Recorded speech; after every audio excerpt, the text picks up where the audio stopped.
Noong 2024 po at Season 2, hindi niyo na po makikita may hate, especially po sa biological father ko po.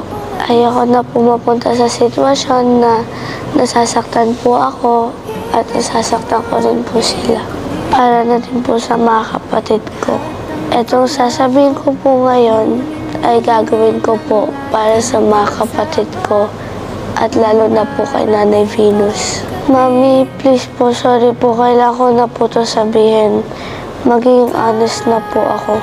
Tigilan mo na po yung pagkakalat sa Laguna. Panindigan mo naman po si nanay. Huwag ka na po mong babae. May CCTV tayo, kaya di ka makakapag-deny. Hindi po all the time, mapaprotect ka po ng mga taong may mahal sa'yo. Tigilan mo na po yung ginagawa mo sa akin at saka sa Toro family. Na ginagawa mo din po ngayon sa labas. Kapag nakakainom ka po, nagmamae ka po. Okay na po ako yung nakakita. Basta wag po yung kapatid ko. Ayoko pong lumalaki silang merong takot. Tulong ko na to sa'yo, Tay. Para din sa mga kapatid ko. Tsaka kay Nanay Venus. Ginagawa ko po to kasi mahal ko po kayo. At ayoko na po makarinig ng kahit ano.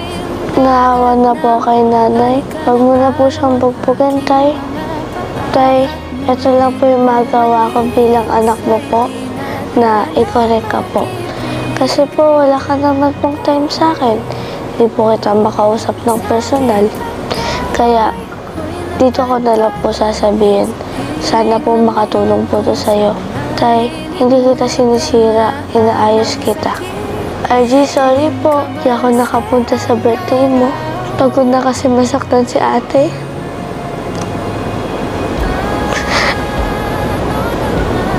Kapatid kita, ha? Mahal ka ni ate.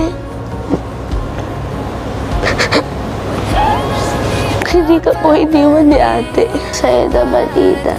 Ina, sorry po. Kasi hindi naman ito ginugusto ni ate. Pero kasi hindi ko na po alam yung gagawin ko. Palagi kitang iniisip, Ina. Kasi ayokong batulad ka sa akin.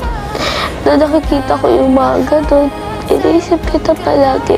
Pero sana, one day, hanapin po si ate. Hanapin niyo ako ni RG. At yayakapin ko lang kayo. Sana magkita-kita tayo ulit. Tay, pati yung editor mo, pinasakal mo na. Yung mga nag-work sa'yo. Ba't naman ka nun, Tay? Sana di ko na makita si nanay merong black eye. Mag-iriso na dulas lang daw. Di naman totoo yun, Tay. Kilala ka namin. Sana mo tayo maulit. Naawa na po ako. Nanay Venus, alam ko po, kahit wala ka na pong pakialam sa akin, thankful pa rin po kasi may pakialam ka po kila Ida. At, Tay, step up ka po. Protektahan mo po si Ina, RG, pati po sarili mo po. Okay lang po. Kahit hinihirap po kami bigyan ni Mami ng sustento. Pero Tay, huwag niyo naman po ibigay sa mga babae kasi nagpapa-truck battle ka po.